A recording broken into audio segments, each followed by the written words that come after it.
My name is JT Van Zant. I'm a fly fishing guide on the Gulf Coast of Texas.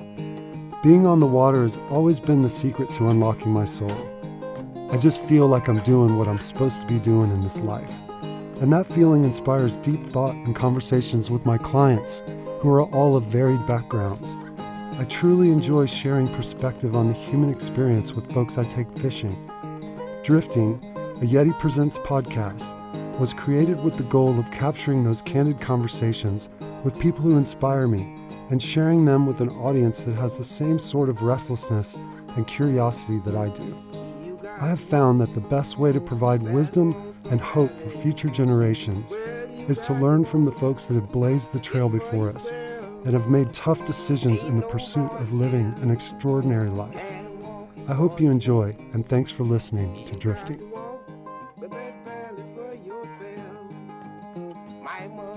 I came to know Ethan Hawke during a visit he made to Austin to promote his movie Blaze, about the Austin singer-songwriter Blaze Foley, who was a derelict homeless alcoholic who wrote amazing songs and was a close running buddy with my father in the 80s. Ethan's gift as an actor made him a delightful storyteller and dinner guest. He shared numerous stories from his time on movie sets and would act out each part from encounters with famous stars. It was beyond entertaining. We shared a lot in common as kids, having had distant and strained relationships with our fathers and contentious relationships with our stepdads, and ultimately finding resolution and positivity in our lives.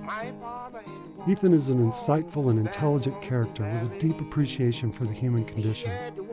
I found out why on earth he decided to make a movie about Blaze Foley, and he also shared what he endured on set in the process of becoming a famous movie star. And most importantly, we talked about, as parents ourselves, how to avoid the mistakes and pitfalls our fathers made in raising us. In getting to know Ethan, I became a fan of his work and was impressed and inspired by the man he's become.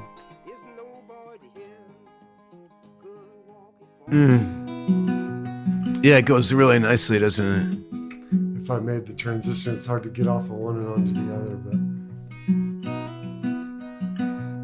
And they're both, from my perspective, I would like really want to engage the crowd, and basically it'd be like huge sing-along. Yeah. For both of them, and it kind of brings them both together in a way. Yeah. Well, you know what? Really neat. You know what could be cool? I mean, why? In what version of an evening? Let's say the show starts and the band kicks into Clay Pigeons, and they do a version of Clay Pigeons. People play for a little while, and then I come out and introduce you, and you come out and talk a little bit, and then guide them into a sing along with both those songs. I mean, it could be. There's no reason why that couldn't be really fun for everybody. I think it would be. You know what I mean? Because they would know that song and they could sing along. Those are two of the most famous songs, you know? I would say, especially if Ben plays it with the band, there would be no harm in a collaborative, especially if it's a highlight ending of the film. Yeah, and particularly if you intro it. You know what I mean? Nobody who's coming to a Blaze Foley tribute concert would mind hearing Clay Pigeons reprised a couple times. Sure. Nobody would mind that. So I think that my suspicion is that what might make both you guys happy is say, if Ben gets to lead off on his right foot and feel really good, because he can play that song really well and he feels really good about it, and then he leads off and does that, and then different people play, and a little while later you come out and you intro the song, and let's all sing this one together, and you know, and go right into it. Because hearing them blended like that tells a story of a friendship in a way, musically. Yeah. You know? So I think that'd be smart. Why don't we talk about how you got interested in Blaze and came to know his music, and how making a film about him became an obvious choice? Well, it's, I've come to feel that, did you ever read the Harry Potter books? A little bit, yeah. Well, I read them to my kids right now before they're able to see each volume of the movie. Yeah, that's what I'm doing too. Yeah. I'm reading, and there's a thing in one of them where the witch doctor, you know, bad guy Voldemort or whatever, he can put his spirit, a part of himself, a Horcrux, into like a goblet or into a jewel and I started thinking about that recently, because I kind of feel like Blaze Foley put his Horcrux into his songs, and that I was really, if I try to track it back, I think I heard about Blaze Foley started by knowing John Prine, right? Like, and I thought that John Prine wrote that song, and then this buddy of mine, Ben Dickey, told me that no, that's not John Prine. Clay Pigeons, right? Yeah, Clay Pigeons, yeah. And then I grew up on Willie Nelson, and so I had known If I Could Only Fly from that duet with Merle. And then I slowly, I guess, 15 years ago, put it together. And then you start hearing the legend. Oh, he was shot. The first time I heard that he was shot and killed, it was he jumped in front of a bullet. I mean, I just heard so many fake stories, or a guy was being murdered and he jumped in front of it and got shot for, that's what I thought the story was for years. And then the internet started happening and you could get the Outhouse tapes, which I hadn't heard. So good. It's so good. And so I travel a lot, right? And I loved all that outlaw country music scene. I had done a movie with Christopherson. I'd written a profile about Chris, and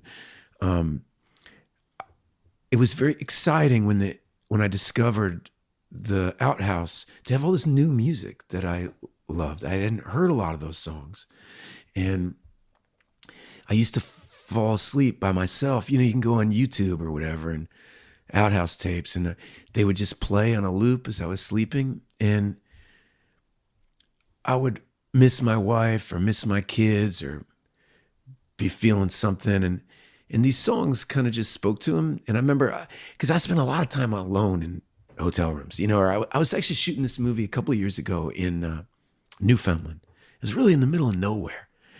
And I just played the shit out of Blaze Foley. And I started to get to know all the songs. And because at first you think, people love those two songs I just mentioned, Clay Pigeons, If I Could Only Fly. But then you start going down the well and you start to have respect for a lot of the songs. And there starts to be there were more great songs there than I thought. And I somehow feel like, this sounds corny, but I was like whispered to, or there was some kind of Horcrux in these songs because I couldn't stop thinking about them. And so much to the point that New Year's, I had this really good friend who was this musician from Philadelphia, and we got really lit on New Year's Eve. Our wives are best friends. They've been in the third grade together, so I've known this guy Ben Dickey for a long. We've been on, we drove to Mexico together. We've driven around Nova Scotia. He's taught my son to play guitar.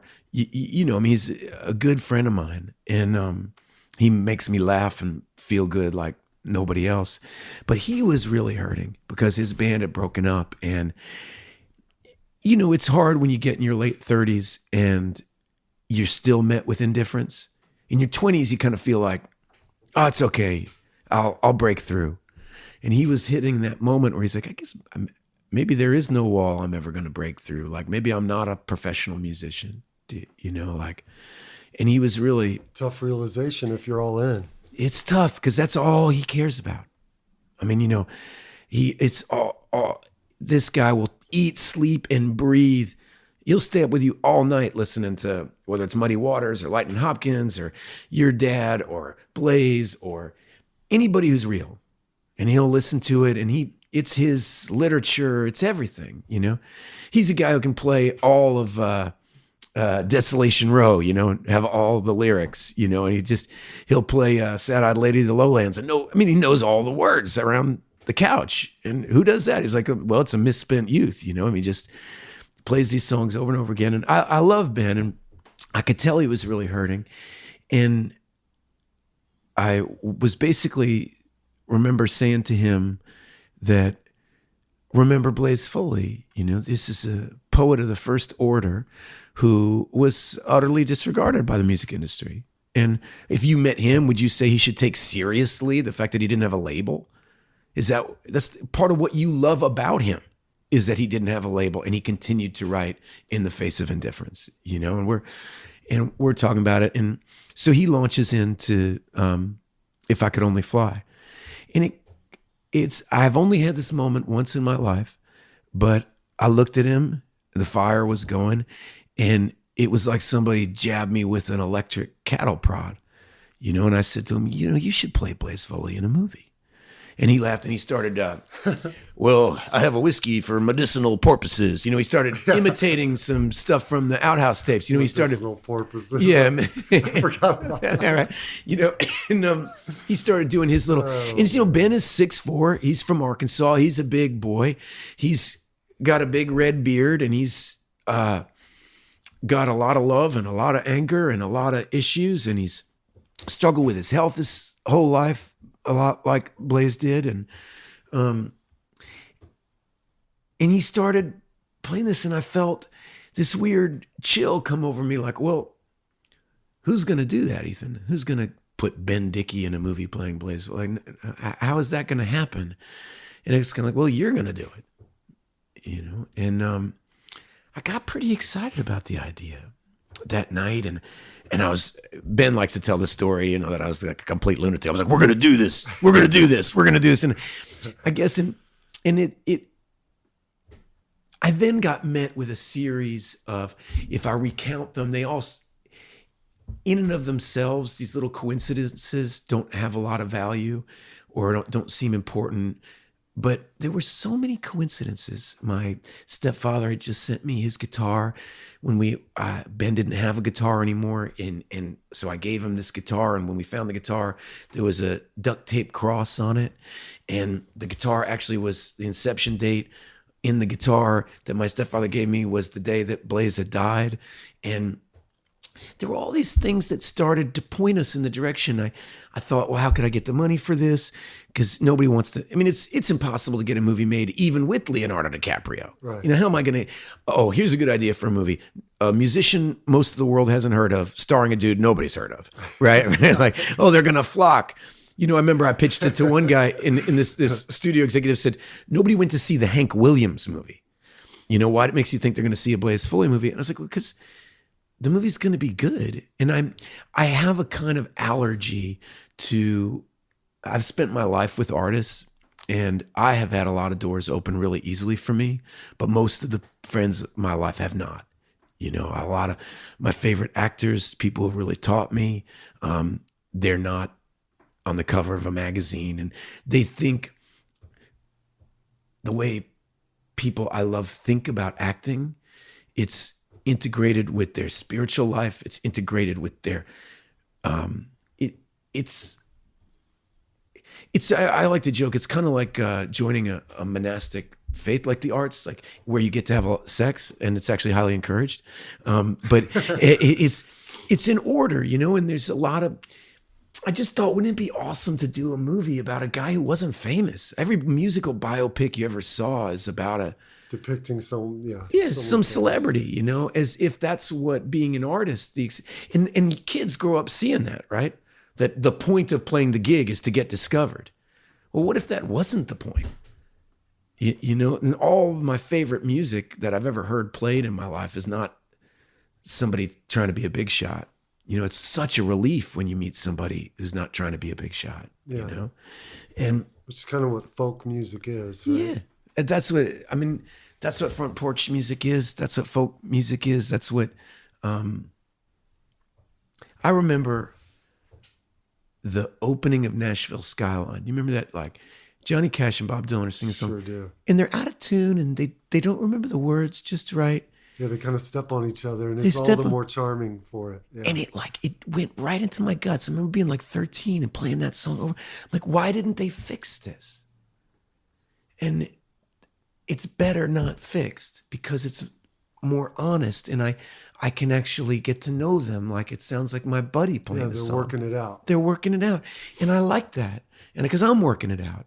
And so anyway, long story short is that it started to seem like something worth doing. And so Ben started taking acting lessons. And I to be honest, I still kind of thought it wouldn't happen. And then a few other coincidences happened. One of which is I came here to Austin, and I said to Lewis Black, I said, I want to make a movie about Blaze Foley. What's the story? What's the story? I didn't really want to do a story about drugs. I said, is there a story besides drugs? I've just seen the drug story. I could love to get most of my friends who deal with drug addiction, and drugs are usually just, there's a bigger problem that you can't get to. It's a cover-up. It's a cover-up. So I said, well, what's the real story? What are the drugs covering up? I want to tell that story. And Lewis said, well, have you read his wife's book? I said, I didn't know he had a wife. Well, he said, well, he kind of did. And you should read this book. And so I came across Sybil's book, Sybil Rosen. It's called Living in the Woods in a Tree. And it really, I thought it was going to be a sycophantish, like, these are my days when the rock god took a deep inhale of a cigarette, or just, I thought it would be that kind of deification of the artist kind of thing. And it wasn't. It was a story about a young woman who met this kind of amazing guy who seemed kind of hell-bent to destroy himself, even though he was wonderful. And it was about her revisiting how the past and the present are always speaking to each other. That's what her book was about. That, that kind of Faulkner idea that the past is not still. Yeah. Bring it with us. We bring it with us, and we bring the dead with us. And our relationship to the dead is ever changing. And I thought, wow, I'd like to make a movie about, could I do that? Could I kind of weave time? And this idea occurred to me about, well, there's two things that really interest me about Blaze Foley. And one is this idyllic Thoreau, like living in the woods in a tree with a wonderful woman when everything's great, and parting with Townes Van Zandt. Of two world-class poets. What happened? Why were these guys? I was hypnotized a little bit. There's a little letter that your dad writes on his album about, Blaze only went crazy once, but he stayed there. I'm moved when people support each other. And two guys who seemed, by everybody who met them, didn't seem to do anything for anybody else, seemed to do something. There was some bond there that only they really knew about, that I thought, well, these two stories are interesting to me. And I think that I could try to make a movie about creativity using these two kind of polar opposites, this idyllic romantic love and this kind of, where that meets creativity and where drugs, alcohol, and narcissism meet creativity, because they both can be incredibly powerful.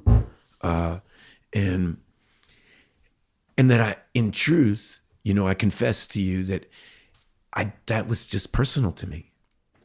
Luckily, right? Because it sounds like at first you were trying to help a buddy and you kind of dug yourself a little hole. I had to get out of it. Yeah. And when you do luckily there was interest there for you. Yeah. It started to the universe said, this is okay. There's something here. And I had with your stepdad's guitar and the duct tape, and that's all very serendipitous. And my stepdad taught me, I learned to play Ooh Wee, Ride Me High. My stepfather taught me to play guitar with the Bob Dylan songbook, and he taught me about Townes Van Zandt. He's like, you got to listen to this. You like Chris Christopherson. Let me give you the real thing. I'm like, oh, wow. But my stepfather, was in a lot of pain. So, he would be the first to tell you that he's had a lot of pain, bipolar, and he has a lot of beauty and insight. And he's a seeker and a truth teller, and he's an inspiration to me in a lot of ways. But when I read about Blaze, I realized that I don't need to do my buddy a favor. Like this, I could write about something really important to me, and that maybe, if you want to make a documentary about a person's life, you can do that. If you want to turn it into fiction, you have to find out why it might be relevant to somebody else who doesn't know. Like, Raging Bull isn't great because it teaches you about Jake LaMotta. Raging Bull is great because it's an insight into humanity, right? And so a Blaze Foley movie isn't great if it tells you he was born in Arkansas. He met Townes on March 15th, whatever. You can do, the internet can do that for you. If you're going to make art out of it, you have to figure out something personal. So if I make it personal to me, then maybe it'll be personal to you, and that just unveiled itself to me. Does that make sense? Awesome. It does. Blaze was my dad's best friend in Towns' time in Austin, and I want to say pretty much the full length of the 80s was kind of their prime time together, and decent people were repelled from them. Like their behavior was super outlandish. There wasn't anything healthy about it, but they were getting their version of work done the whole time.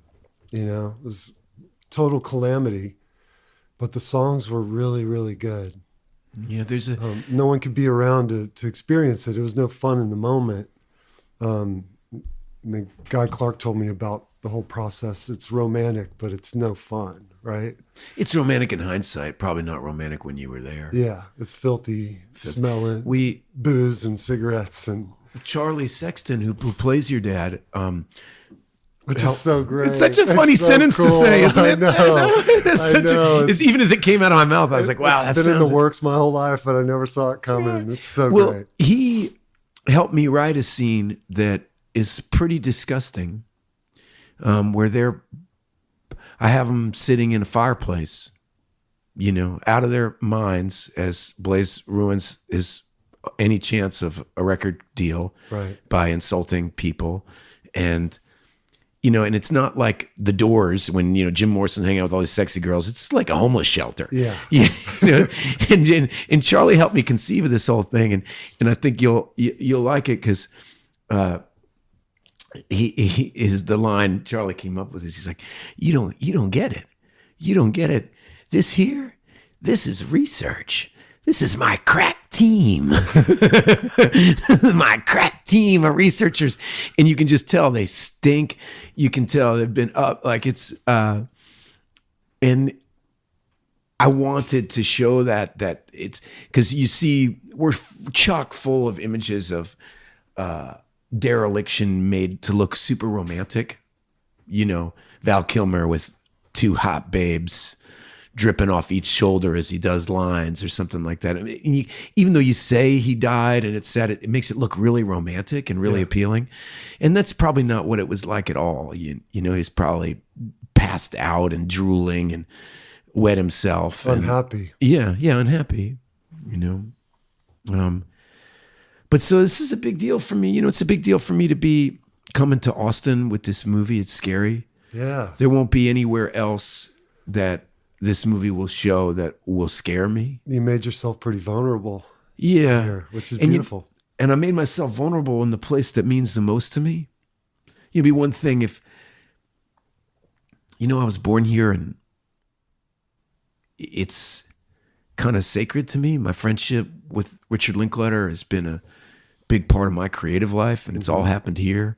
And I met so many beautiful people here over the years. It's kind of funny to me that you brought up earlier that we passed through the same space, the Continental Club. And the fact I remember that night so vividly, and because Austin was always so, it's a little bit like, did you ever have a really good friend that you don't see that much, but because you don't see them, you almost remember every minute you have together? Sometimes it could be a woman too. That each moment is super alive. And always easy and natural. Yeah. And that's been my relationship with Austin. I never forget, I got off the plane, I was about 23, and I've been cast in Before Sunrise. And Richard Linklater, you got to understand, you put yourself, it's 1993, Slacker has just come out, Dazed and Confused had just come out. Reality Bites had just come out. I was called the poster boy of Gen X. And it was like this interesting moment. I was coming back to Austin when Austin Airport was still like a little, literally I remember getting off the plane and Rick was there. It was before things were just the old different. Airport, right? Yeah, at the old airport. And he'd be at the gate going, hey, dude. That's where I'd meet my dad, see him off the plane, wonder what shape he'd be in. No, I'm sure. Well, I had all these experiences flying in, writing the Before trilogy, writing Boyhood, these movies that are super important to me. And they all happened here, and I've grown for some reason to respect is one word, idealize the legacy of Austin and the art scene that happens here and the people that happen here. There's something about New York and LA that always feel on the make. And when I come here, I feel like I constantly am bumping into people whose effort is sincere. Does that make sense? Makes perfect sense. Yeah. And so the idea that we would show the movie about this subject matter that's so important to me and in a place that's so important to me, and that, you know, they could throw tomatoes. It makes you feel really vulnerable. I'm on your side. Yeah, thanks, man. And, you know, and it feels, I spent most of my time with my dad and Blaze just being embarrassed. Why? Of their behavior, their presence, how it offended decent people. Found myself apologizing in advance, you know, as we would come in. We'd be asked to leave the Safeway grocery store, just vagrant, right? So we were kind of confined to the corner store. And I got sent as young as 12 for tampons, cigarettes, and other essential household items, because we just stopped entering the fray. It was kind of trips out to Lake Travis that would turn ugly after days of drinking on a houseboat. Shit like that. I didn't see the light through the clouds back then. But it's so meaningful, and has been since my father died, the respect that's poured in, and to have Blaze being a constant revolving entity in that sort of universe that my dad occupied. I had to then apologize to them, their spirit, and just admit I didn't really get it, but then also hold them accountable and say, you know, y'all were kind of shitty, but hey, all's forgiven, and here's to you, and bravo, and fucking A. It's so powerful, so meaningful, and has given my life just a spice that it would have never had without those characters in it, you know? And to sort of arrive at a fairly balanced, responsible individual. I just love shouldering the praise that you know, the genuine praise and sentiment people have towards their music. And it was all they were trying to do. And they kept success at bay, knowing that would crush their you know, contact to the fountainhead of truth that they were seeking. They couldn't have done it any differently if they tried. Any constraint that you might add to their partnership, their friendship, would have just spoiled it. And it's kind of just, it had to happen just the way it did. And for us to meet and kind of have so many similarities and stepfathers and all this stuff, it just it continues to provide meaning outside of my idea where it could go. It just kind of keeps branching off in new, cool ways in life. It brings positive people into my sphere. It's amazing how over and over again I keep finding that nothing is either positive or negative in its I mean, you know, if you were to write a short story about a kid following a couple vagrant, drug-addled misfits who were basically totally taking advantage of that kid, it's a really sad tale. You know, it's an Al-Anon tale, right? Yeah. You know? I mean, it's a straight up, that's a hurtful thing you endured. And yet, if you can survive, if you can take care of yourself and speak the way that you just did, then something that was negative starts to heal and be a positive. And in the same way, sometimes something really good happens to us and we turn it into something awful pretty quickly. Yeah. And it kind of keeps happening to me in grown up life that,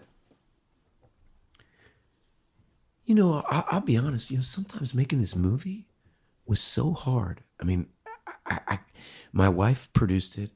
Think about this. So my wife is producing it. One of my very best friends is the lead, right? the thing sacred to me most is the only thing pure left in my life is my love of music. It's like I've pimped everything else out. And here I am making this movie, and we don't have enough money, and they're shutting down. We don't have the rights to shoot at this place, and this dude didn't show up, and I've got to rewrite a new scene, and Dylan needs Charlie back on X date, and he's got to leave, and and I'm telling you, you had to expect there'd be a wrench in it. A story about Blaze. There were so many wrenches. I can't tell you. And the people who knew him all would burst out laughing. Yeah. Well, it's a movie about Blaze. He's here. I mean, Sybil and Marcia. Sybil, his lover, and Marcia's sister said, "You be careful. If Blaze's legacy is going to fall you anything, then the print of the movie is going to go up in a fire, and it'll be the people will never see the movie or something, But where I'm going with my story is that I was working really hard, and there were probably 17 days that if I could have pressed reset and quit, I would have. Like, it was too hard.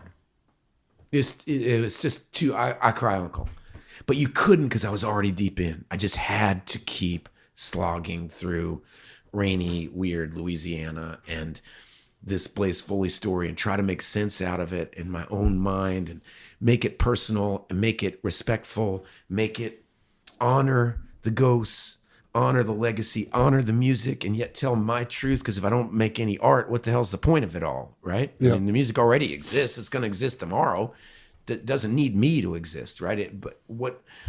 And now I already feel myself longing to return to it. Now that I've survived, like, I don't know if I'll ever feel that alive. Sometimes I think in the days around my divorce, I've told you about it, like, I call them the black years, the 2 years that my first marriage fell apart. And I lived in the Chelsea Hotel, and I was always a pretty happy kid. I just kind of gravitated that way. And I had some good self-defense mechanisms to survive whatever little celebrity happened to me young. I could kind of put up. And I just fell apart. I never thought I would screw up my life so badly. And I didn't know who I was anymore if I was capable of doing that. And I didn't know how to put myself back together. And I guess, and yet now, 15 years later, I look back on those as these years of immense growth. I mean, when basically the infrastructure of my life just came apart, and I remember saying to somebody once, do you ever feel like you got like blueberries on your forehead and mayonnaise coming out of your underwear? And the guy said, no. Like, yeah, well, that's the way I feel. Like, I don't know where I am, but once that happens to you and you can get back on your feet, some of the lies that your life were built on are kind of shed away, and they turn into these moments of growth, right? And now I look back on those 2 dark years as like the richest soil of, what I mean? I mean, I'm still nowhere to go but up. Yeah. But it was that cliche of all those dead branches, all that pain, all that literal shit, was fertilizer of my life, if you want it to be, or it could be the dirt that's on top of your grave if you don't, right? Yeah. But for me, and funnily enough, now as I look at this experience of making this movie, it's one of the most pure creative experiences ever. I mean, even something as weird as the motivation being one of love for my friend, not for your dad. I wish I could say it was for your dad. I wish I could say it was for Blaze. That's not the truth. The truth is, I had a brother, a friend. I believed in this man, and it bugged me that the world didn't see this, and the way it bugged me that the world didn't see Blaze. And why can't we make a movie about that and right some wrong at the same time and get Blaze's music out and help Ben find his voice? The album, Charlie just produced an album It was a beautiful thing. So there, Charlie Sexton is playing Towns, Ben's playing Blaze. And you know what they did after they finished the movie? Recorded a record together. You know, and of course they did. And it's a huge step for Ben artistically. Awesome. It's a huge step. You know, I mean, his voice is really coming out, and his confidence in his lyrics is coming out, and in a way that I mean, obviously, I always thought he was talented, but it's really coming out. It's really him, and I think somehow playing this part did help. But I feel like it's my first film. I feel like it's my first grown-up work of art. How magical is that? Yeah, it's, so after an illustrious career behind you as well. But I got to do it on my own 2 feet, you know. Well, if I could have, cheered you up along the way, what I sense is that the intent, which is the most important component, right, was in place in a similar way that how they approach songwriting. So you kind of couldn't fuck up because your intent was in the right place. And you know what? It wasn't just my intent. It was that kind of Horcrux thing I was saying about the spirit that lives inside those songs. People came to the movie because of the songs, not me, or not, those songs have a calling. I would, tell some crew guy that, as Blaze Foley, Towns Van Zandt, he goes, yeah, I don't know them. And he would go on the internet and he'd come back and go, wow, you got to have that song Marie in the movie, man. Did you listen to that song? I'd be like, yeah, I did. It's going to be in the movie. Before I knew it, that guy's working on the movie and he's got passion for the movie. And, locations that weren't available. I needed a bar to shoot in and we don't have any money to pay anybody. But the guy says, you make a movie about Blaze Foley and Towns Van Zandt? Well, yeah, all right. Well, can you shoot it on Sunday? Yeah, we could shoot it on Sunday. All right. Well, come on. Charlie, after you see the movie, because I'll make you laugh. Oh, I can't believe I haven't seen it yet. It'll be so fun. Excited. I'm so excited too. But there's this. I cast everybody in the movie as real musicians, except this one actor that I really want. He's one of my oldest friends. We started a theater company together, and I really wanted him as Ben's main scene partner, as a kind of playing that guy. I wanted to write about how people fight for the narrative of a story. Like Towns has a narrative of who Blaze Foley is. And then the girlfriend has a narrative about who he is. And then there's this other guy who's at first kind of a sycophant and slowly ends up maybe being the only one who kind of sees things as what they are, without hyperbole. And I wanted to have these characters fighting. But anyway, the point is I wanted one proper actor. I had Charlie Sexton and Ben Dickey, and they were amazing, but their creativity just flows and flows, and they don't, normal scene study is not how they grew up, right? And look at anybody who thinks that acting is easy, man. I've tried it. I'm horrible. It's hard. It's super fucking hard. It's hard. And it's a lot of work. It's exhausting work. It's exhausting. Mental work is the hardest work. And this guy, Josh Hamilton, is my old friend, and he's a guy like, my whole life, I just really admire the way he thinks about acting. I'm always learning from him. And I knew that if Ben was around him a lot, he would think about acting the right way. And it could, that just rub off on him, huh? Yeah, just a little spirit animal thing, and I knew if Josh was there, but Josh couldn't play.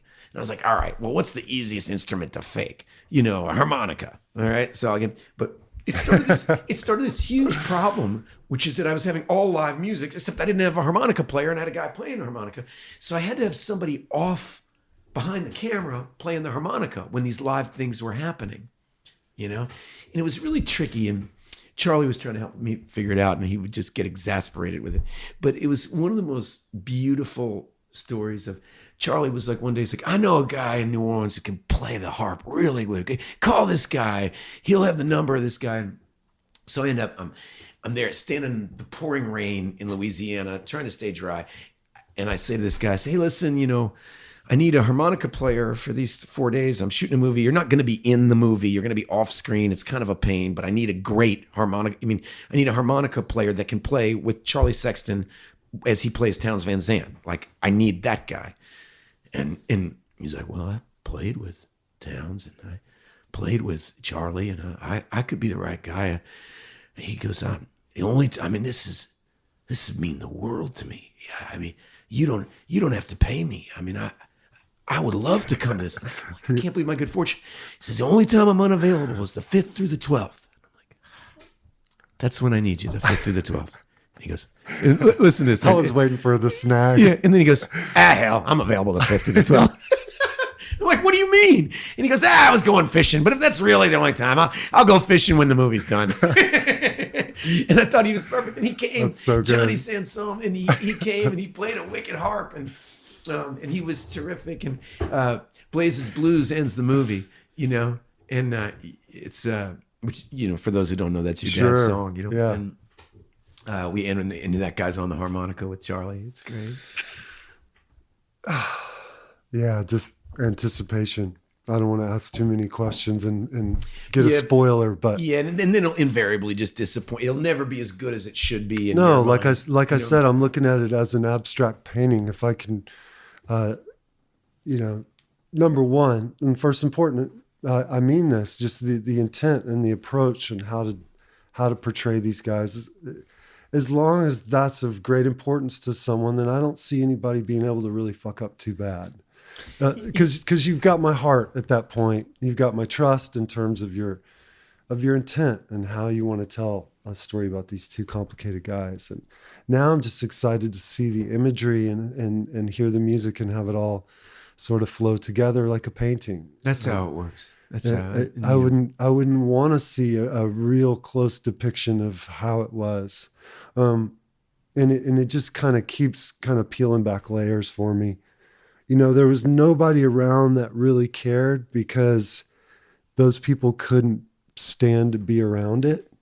So all the real people that I know, like wanted to help those guys and truly see them better off, physically, mentally, they couldn't be around it. So what you typically had were people that thought they would bask in some sort of light and proximity to those two. To their talent. And so they sort of fed the unhealthy fire that was going on. And it's all what it was. I would imagine in terms of putting the news out there that you're telling their story, that all of those people would pop up and not the people who you might really want to talk to. Well, yeah, you're not going to show up and ask. It's the people that want to be close to it. And sometimes that's sisters and aunts and dirtbag friends. Like it's super confusing. Then you got to cut through that to get to then you're just going to get a bunch of bullshit laid on you.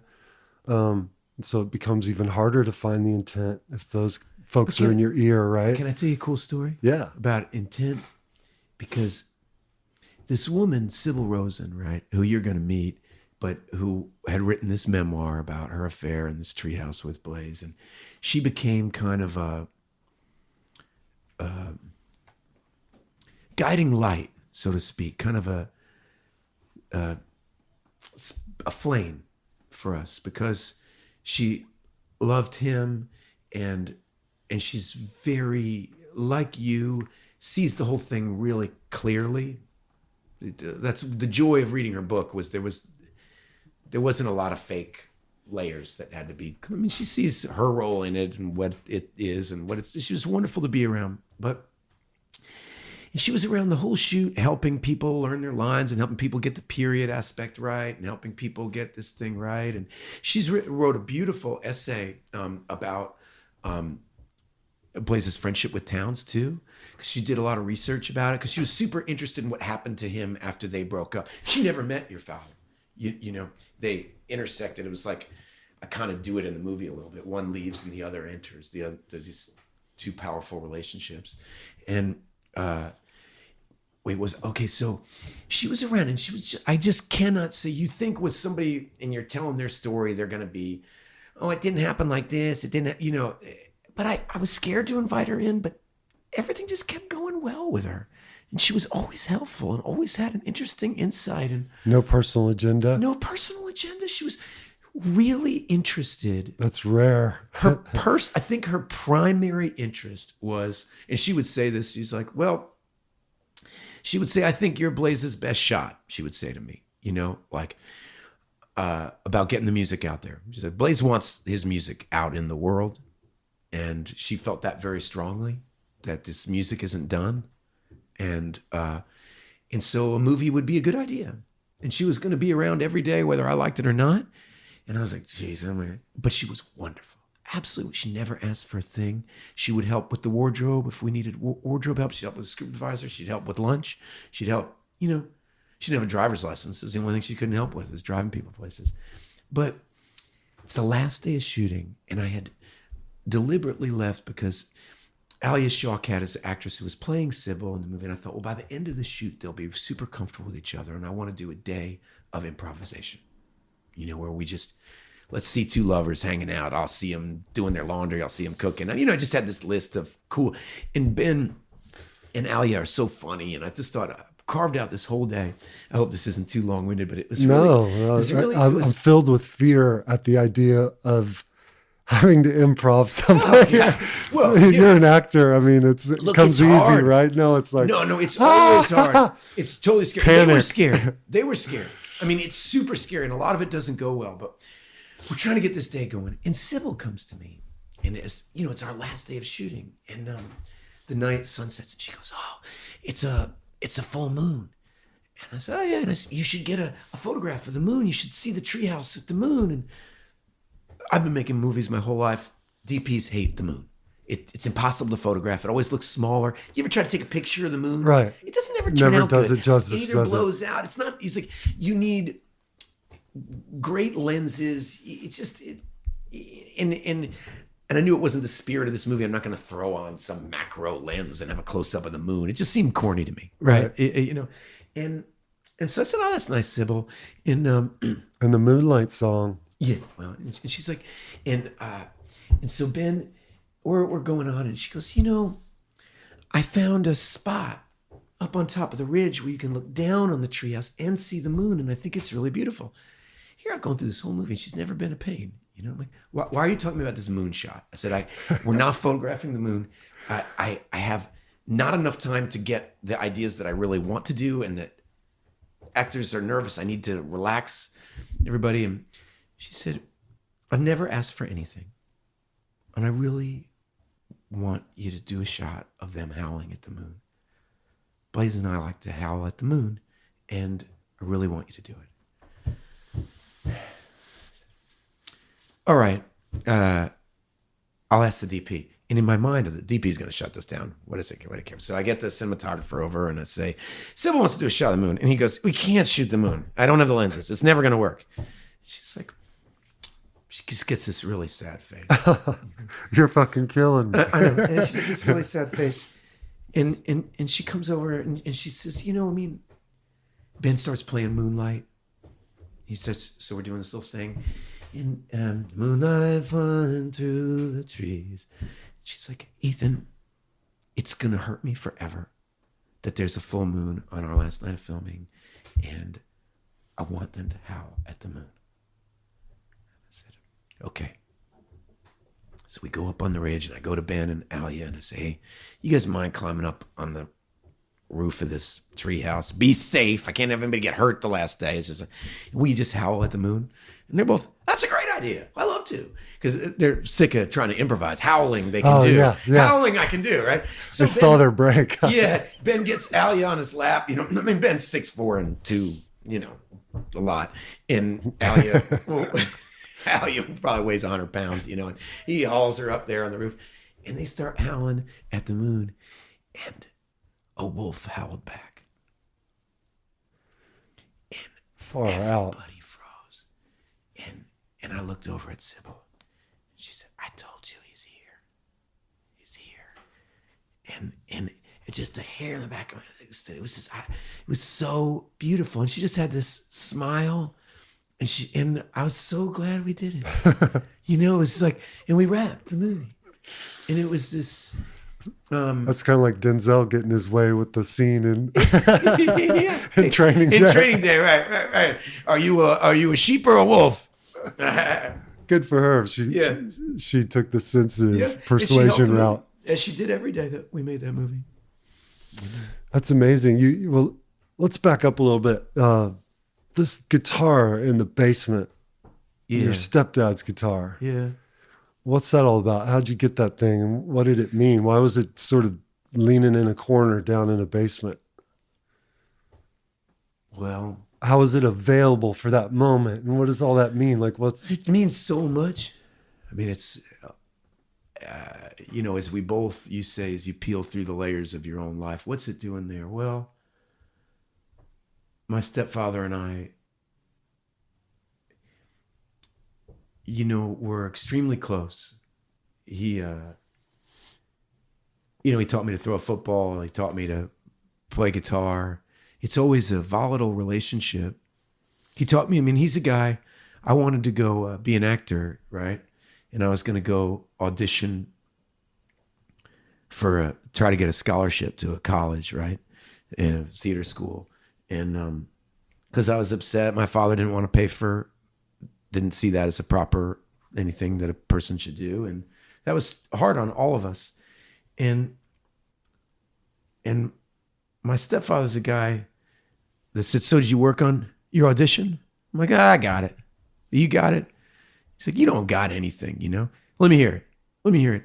And he, would beat me up a little bit in regards to what my effort was to the arts. You think you're so hot shit, you're going to go to this thing, you just because you're cute, you're going to say some lines and people are going to think you're cute. I don't think you're cute. I see a bullshit artist. That's what I see. I see a bullshit artist, but he wasn't just tough like that. Let me hear it.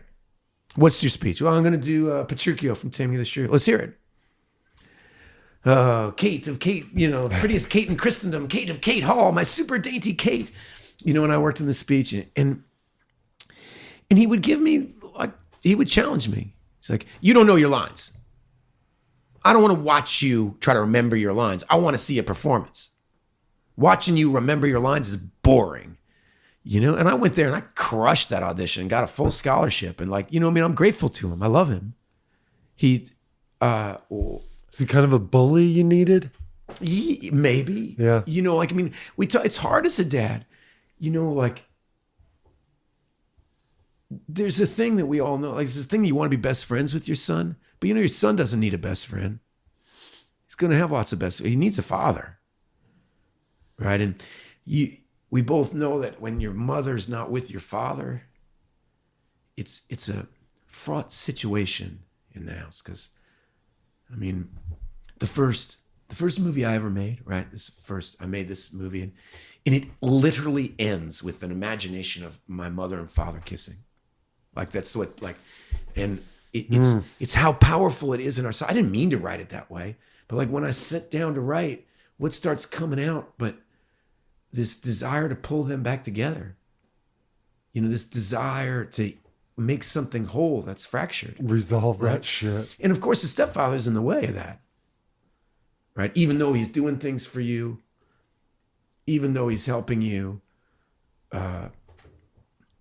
Kinda, sorta. Yeah, right. Or anyway, the point is his own kids. I don't know if you found this, but sometimes when people struggle with mental health, there's people they think can handle seeing them at that moment. There's a part of them that's sane when they're insane. There's a part of them that knows what they're up to. And my stepfather and I saw a lot of all that. The harder days, giving away cars, craziness, madness. Yeah. I don't want to go on the radio telling his truths, but there were some really tough days, and some sane part of him didn't want his own son and daughter to see that. So he would show up at my apartment, and we also... He had two biological children of his own. Mm-hmm. And I think because of our connection over the arts, he did love, he's a great sculptor and he would write amazing songs.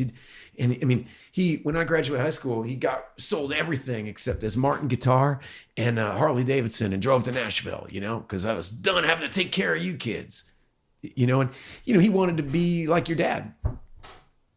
It's a hard life to live, and not everybody can do it. And And so he had to be hospitalized sometimes, and that fell to me, and, For depression? Mm-hmm. And so he sent me his guitar because he just wasn't playing it anymore, because he's doing a lot better. But in that was a lot of complicated feelings. Like giving up his guitar. Yeah, I felt something that Was kind of the end of the road. Yeah, for and that he dream. was sending me that, and so I wanted to send him back the guitar, and I also didn't want to send him back the guitar because I was frustrated, and many feelings at the same time, and then there was Ben, who needed a guitar, and I called my stepfather. I called him and said I was going to give it to him, and he said, "Please do." And oh, neat. Yeah, so I mean, we love each other. Yeah. And Ben was really struggling with his health. Acting is really stressful, and I brought him into a fire. Stressing out thinking about it. I mean, I walked him into a fire. It's one thing when you're a musician, you go on stage and there's you and a couple band members. When you start feeling a crew of 50 and people, and Charlie Sexton's driving in, and he's canceled everything to do this, and you're not a notable and successful musician on your own. Now you're going to portray a legendary musician. Yeah, right. And so, and he was so worried that Charlie would not like the way he fingerpicked that song, and and then he's meeting Sybil Rosen, the woman who was his partner and Blaze's partner, and what is she going to think about me? And Ben talks very beautifully about the shame in that. Yeah, just the utter shame. He's like, but you have to go, no, I'm actually going to make art about this. And we would do this together. It's like, no. I picture Charlie being the best thing that ever happened to him in that moment, right? Oh, yeah. Well, I can tell you some funny. You would like this. Well, to finish with my stepfather, I called my stepfather, and he prayed for Ben every day. Wow. The whole shoot, I would call him up sometimes and say, Ben's really feeling it. He's, because when your nerves get shattered, then you also get a cold. And then, your immune system gets weakened when you're a nervous wreck for 4 weeks in a row, And so that's the strange thing that I would say when I was making it, that in a lot of ways I was writing about my stepfather and writing about manic depression, and I was writing about its intersection with creativity and in the framework of these other people. So I wasn't literally writing about my relationships, but hopefully using what I've learned about life to see insights into what would make Blaze and Towns friends. Oh, I know what that's like. I remember when my stepdad did that, and that reminds me of that story. I'd hear stories about your dad and go, oh, that sounds like my stepfather. That sounds like behavior that I recognize. Well, he said something interesting, how a stepfather is in the way of this sort of impossibility of reuniting your parents.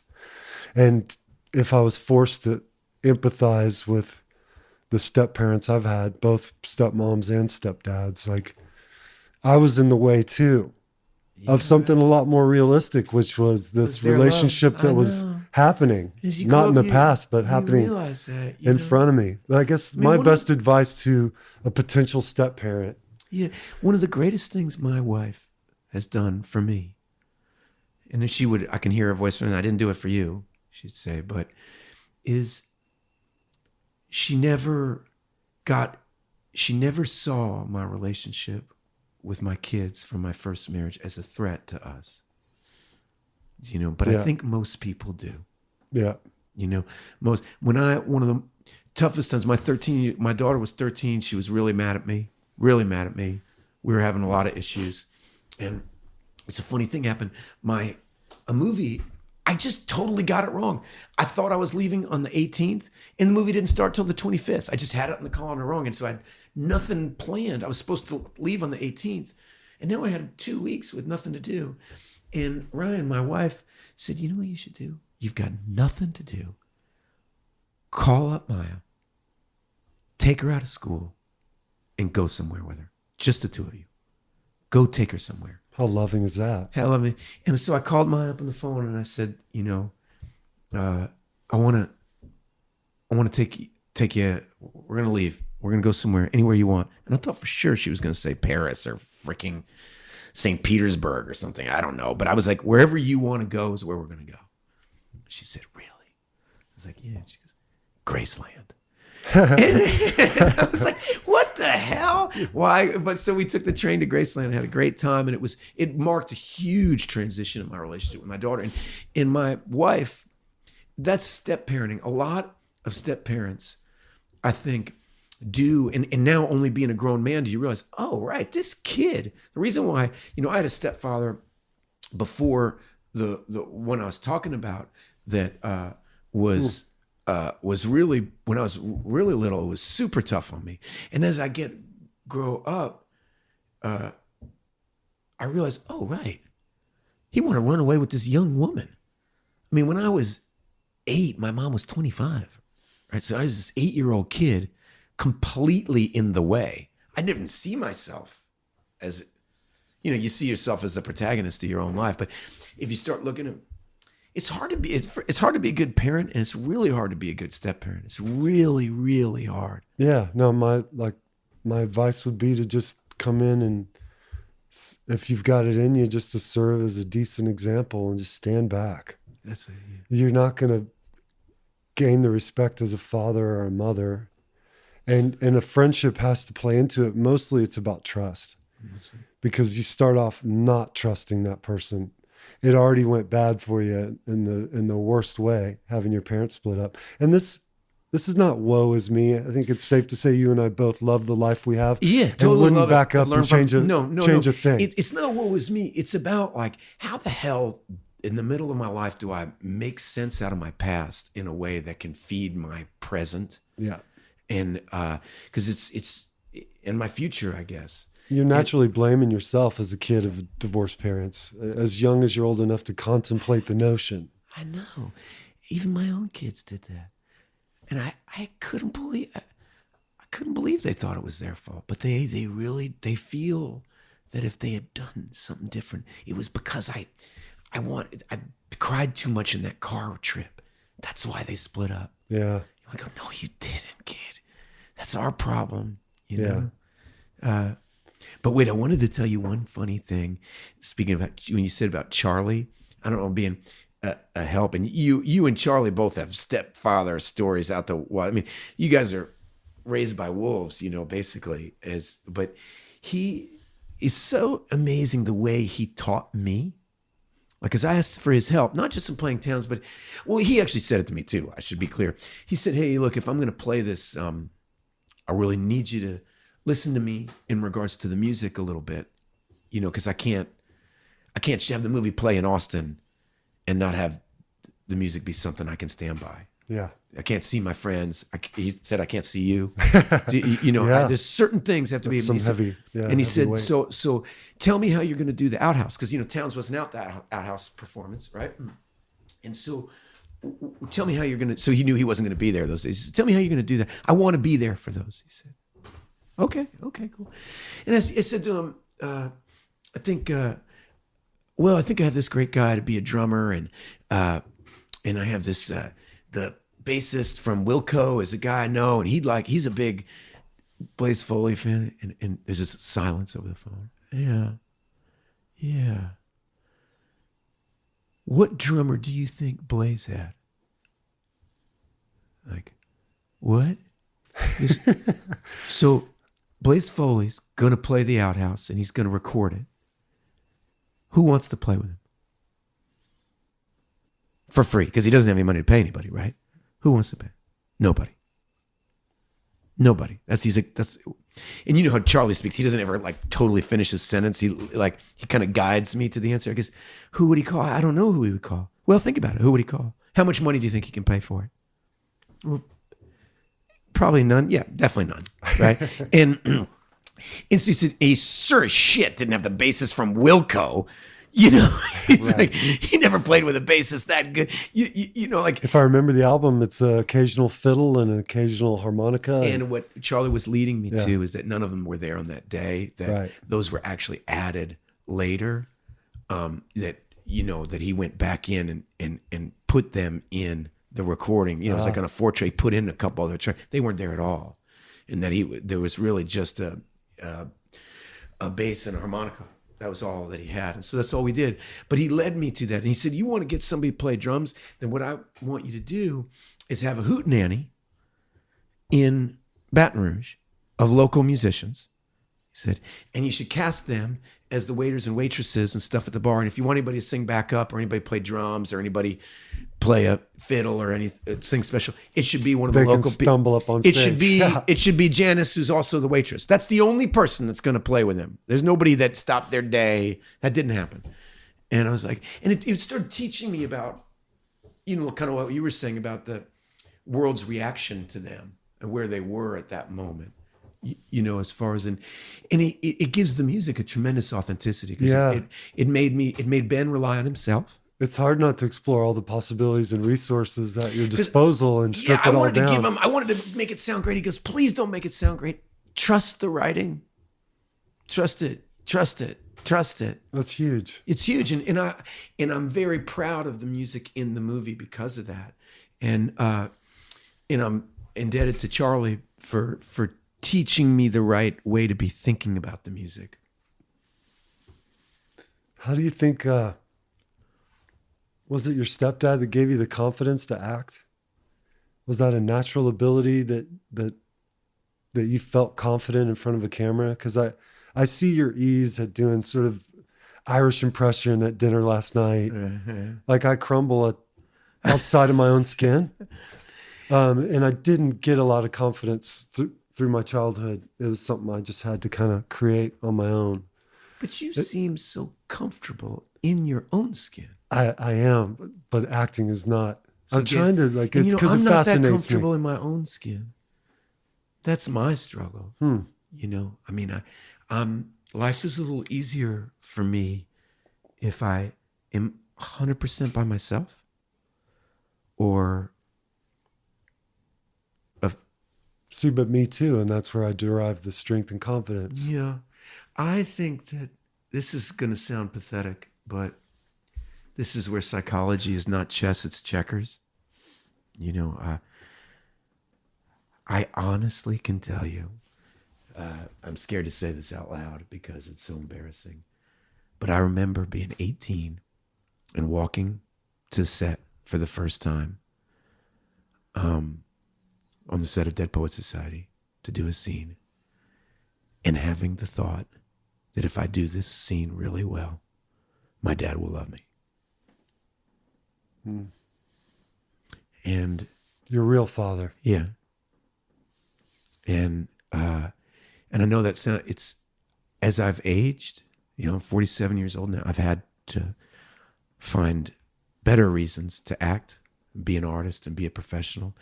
But I'd be lying if I didn't say at the baseline of it is don't forget about me.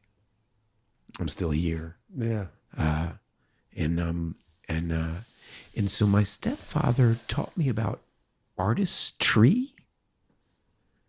Like if you look at what separates your dad's songs from 99.9% of country musicians is the literary value. I mean, they're staggeringly well built, and the word choices are amazing, and the depth of insight. I mean, they're literary. And so, Blaze's best tunes are the architecture of the songs just perfect. It's like they're just perfect.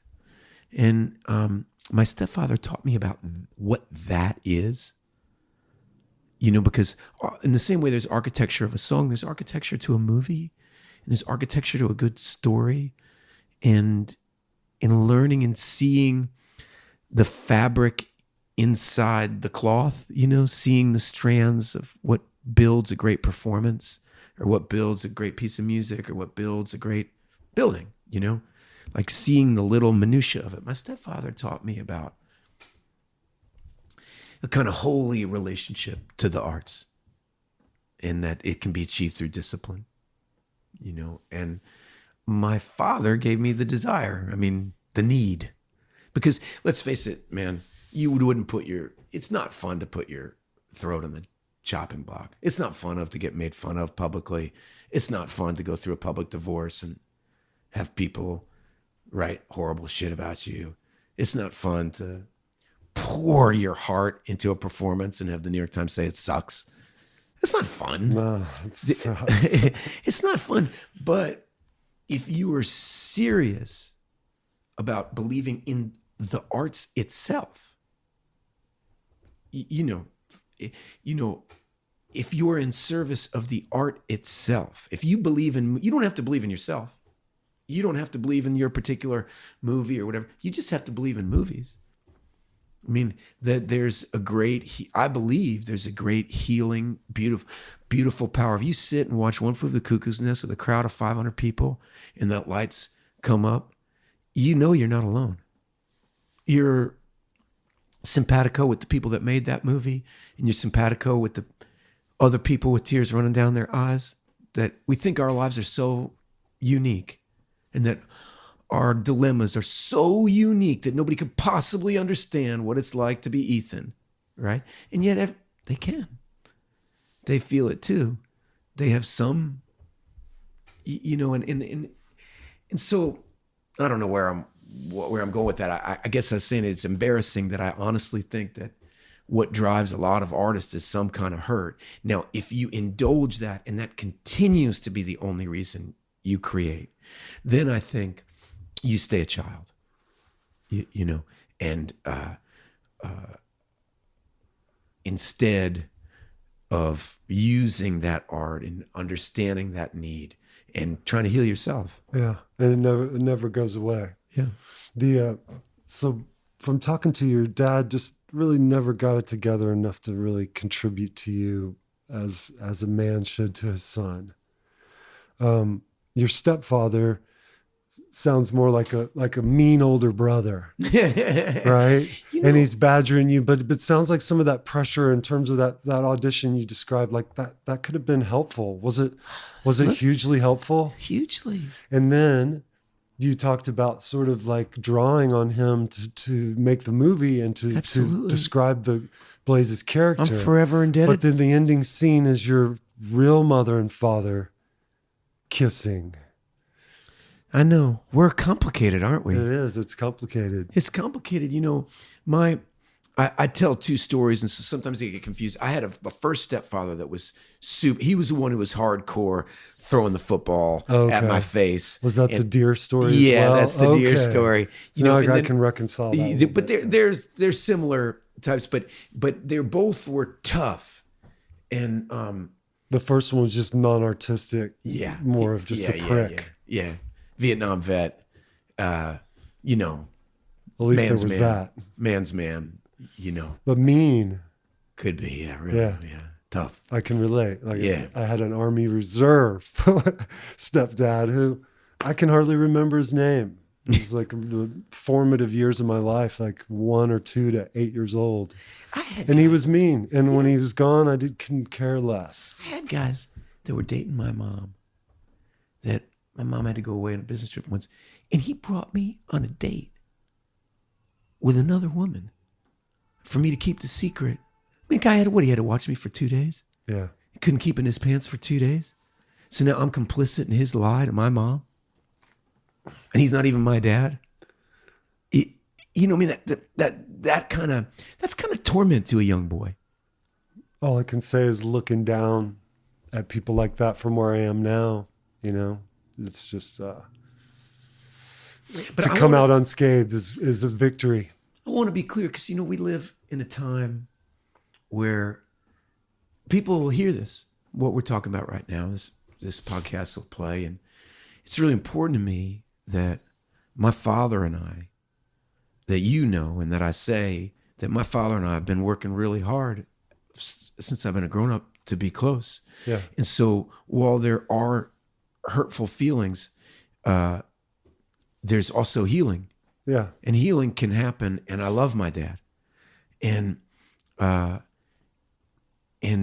think kind of the way you were saying in a totally different way, but you learn to love the people in your life the way they can be loved. Because it actually is good for me to love them. Yeah. It hurts me to keep being mad. Forgiveness is... Yeah. It actually helps me. And seeing And it helps me forgive myself as a father.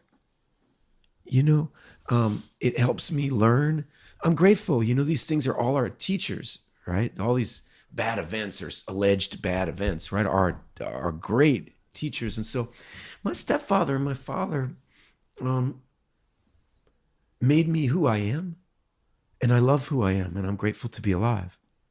And it's hard to say that.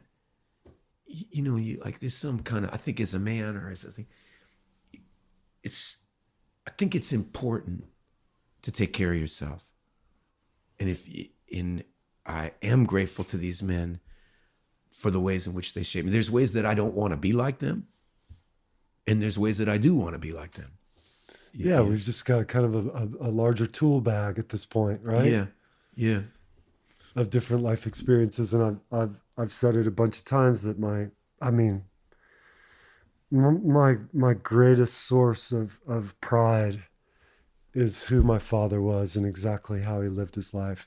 Even though as a kid it was hurtful and I was forced to grow up quickly, and you know, in retrospect now, I know what he was trying to do with me. He had missed the part of being there.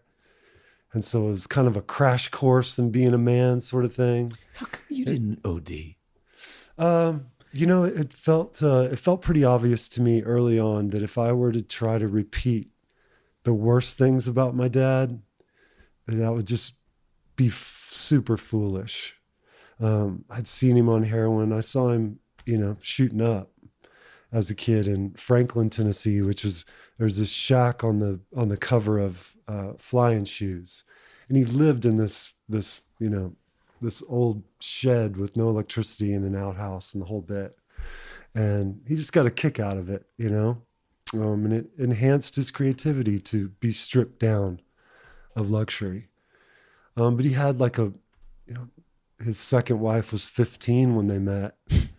And I'm not sure at the time, I'd have to do the math, whether or not she was even legal or if it was a statutory rape situation. But they were junkies and they lived in this place. And he had this dog, Geraldine, which was this kind of Malamute Husky wolf mix. And she was like 130 pounds. And she loved me and sort of reared up on towns if she sensed he was threatening towards me. And I ran through the hills, these snowy hills around this 1,000-acre ranch he lived on, and built snowmen and pretend they were hurting me. And this dog Geraldine would pounce on them and be looking for the remnants to attack it more. And I just got so much joy and felt so safe with this dog in the mix. And I just saw my dad. I just was like too young to really get the brilliance. And I just thought it was a real pathetic life he was living. I didn't see any of it as making sense or time well spent. And it just scared me off of the dirty stuff. Like I smoked plenty of pot and drank a ton. I'm so glad you cocaine didn't hurt and yourself. heroin and stuff just never seemed wise. And that was really difficult because that would be the one part of my dad that I could have emulated very easily. The artist side I could never reach. I thought forever being a songwriter was what I was supposed to be. We had an audible similarity, a physical similarity. And when he died, everyone sort of was looking at me for that. I didn't sort of feel the pressure aside from inside myself and knowing what the benchmark was. And like, look at my dad came from two of the most outstanding parents that anyone could ask for. He was loved and praised in every possible way. He went through Shattuck Military School, which was an extremely good education, piled on with Shakespeare, right? He got all the primary elements that a songwriter needed. And when he took off to shuck his privilege and met Lightning Hopkins and started experimenting with drugs, that was the time, and Bob Dylan said it in the Scorsese film. He said, there was a moment where I felt like the light shone only on me. And I believe that in looking at Dylan and how just incredibly like fascinating he was as a young man, right? And Townes had that too. And it really, there was a pocket of time where he was meant to be. I don't think he had a choice in any of it. he was a mechanism that society needed at the time, and he was born into that role. And he played it really well. And it's pointless to go back and wonder if he'd have taken it easy on himself and been a little healthier, how it could have turned out. But your insight into it's also pure. His music is so pure and so unfazed by anything. He never did a commercial. He never took the carrot. And I just fucking love him for that. I love him for it too. And it is, he sits in a unique chair in our artistic culture because of that. And it's most hard on you, because for everybody else, there's no pain attached to it. For a bunch of friends sitting around the campfire who want to play each other, If I Needed You, or these songs, they didn't have to suffer for those songs. And he did, and you did. Yeah.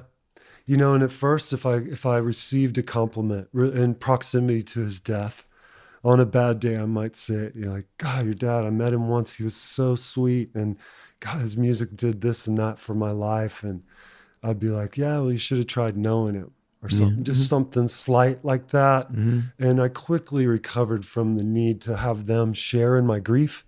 Instead, I just started celebrating. But the one good thing, my mother, my grandfather is a Texas State politician. He owned a baseball team, and he managed a baseball team. He's just a maverick, and he was pretty, in his little pond, was really famous. Like, he was a big personality, and people liked him, and he did lots of stuff, and there were a ton of people at his funeral, And my mom had to get up and tell everybody that he was an asshole. Yeah.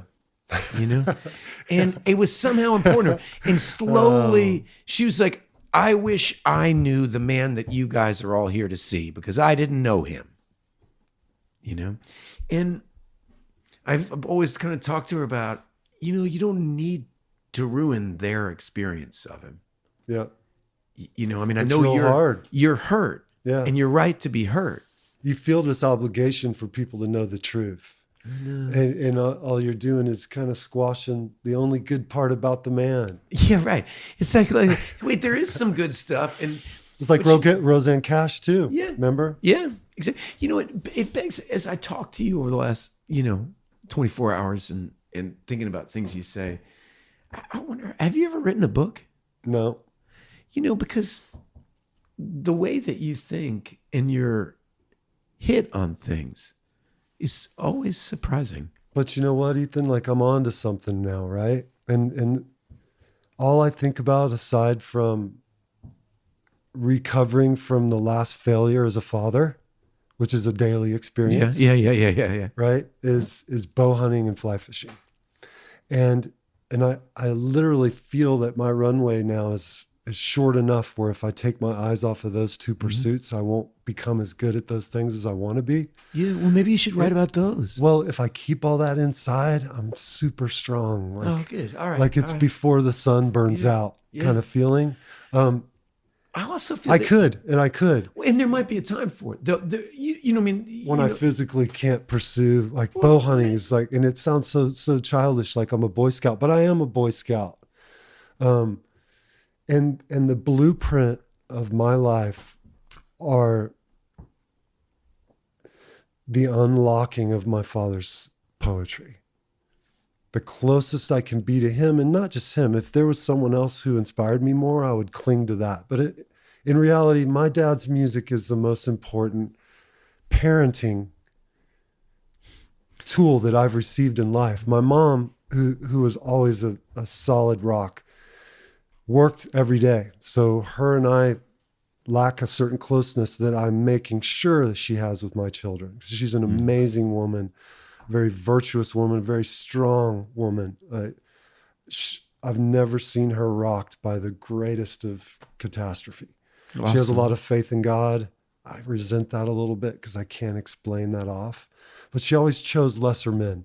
And that was I'm not sure that there's a great enough man on the planet for her, but her role has always been to bring somebody along who might not deserve to be there. That's my take on it, including my dad.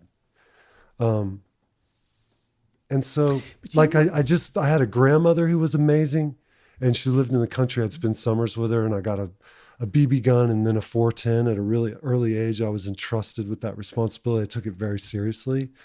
And nature was always just this place where no one was being a dick. There wasn't a father figure, a recent father figure stepping in, treating my mom, worse than I would expect a man would. And I kept this archetype of what a real man was in my head for a while. It was Gregory Peck. Yeah, no, me too. Like that, like To Kill a Mockingbird. I just thought, that's a Southern man. That's every cowboy I've met who has all the strength and all the compassion of a real man. And I just kept this archetype going, and I never found it in reality, but as I was old enough to understand my dad's poetry, those songs and their intent, even though I know for a fact he was unable to live up to that standard he created in those songs, I strive to put those songs and their meaning to a purpose in my own life. And it's been a really great roadmap for living.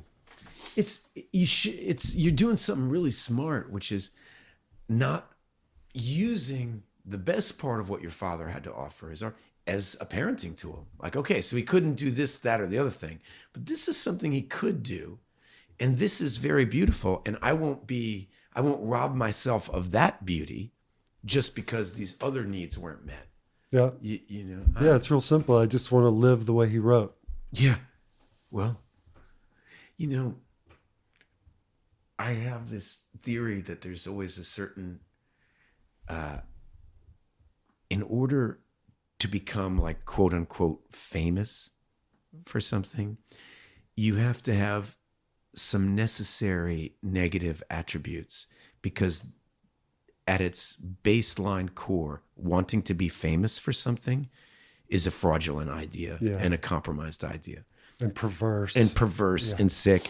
And so, I think I was telling you yesterday about that thing about Tolstoy's brother, that Tolstoy said his brother was wiser, deeper, the real thinker of the family. He just lacked the necessary grotesque nature that Tolstoy did to want to be famous. Yeah. Isn't that funny?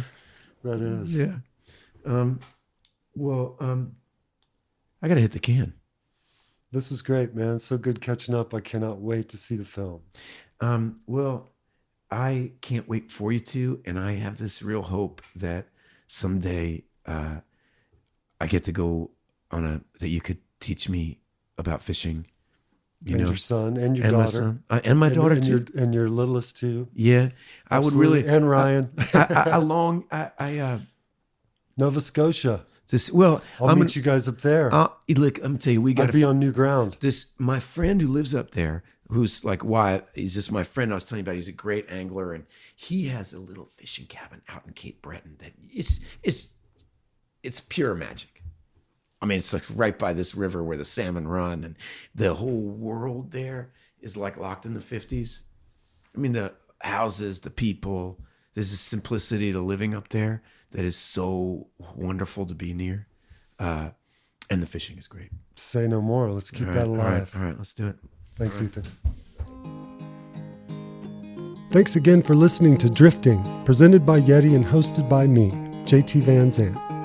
To listen to more episodes, visit yeti.com or search Drifting on iTunes.